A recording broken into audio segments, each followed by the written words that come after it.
Did Prince Harry ever believe that James Hewitt was his real father? The question has ignited tabloid headlines, fueled public speculation, and haunted a prince since he was a child. His red hair was used as evidence, his childhood photos compared to a cavalry officer, and the rumor spread endlessly. Was Harry truly Charles's son, or the child of another man?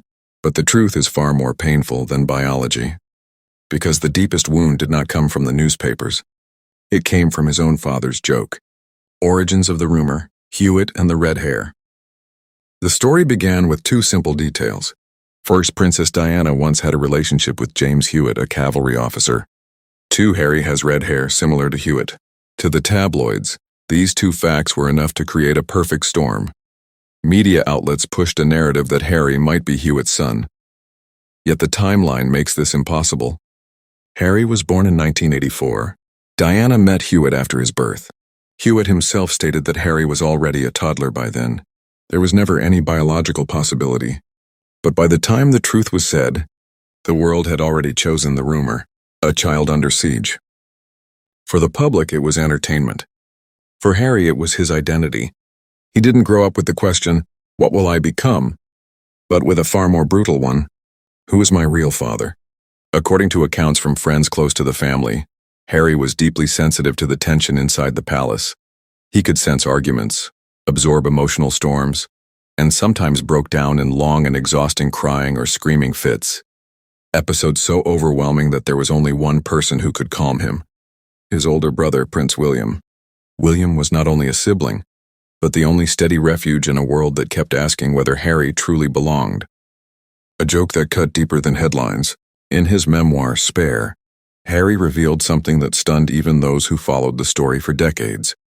King Charles, then Prince Charles, once joked about the rumor. He recalled his father saying something like, "Who knows if I'm even your real father?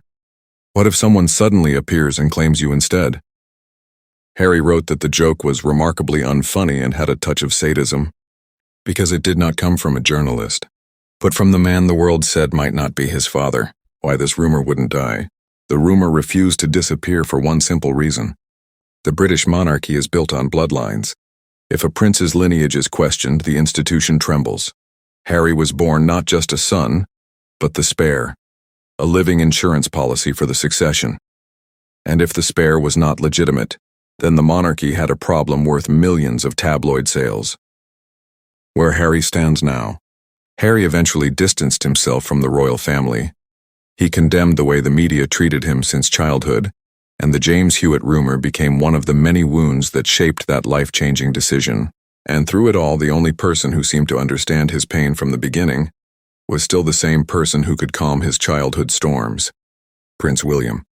Whatever came later between them, the scars they share began in the same battlefield: their parents' marriage and the spotlight that never let them breathe. In the end, this story is not about hair color, not about a cavalry officer, not about a rumor that sold millions of newspapers.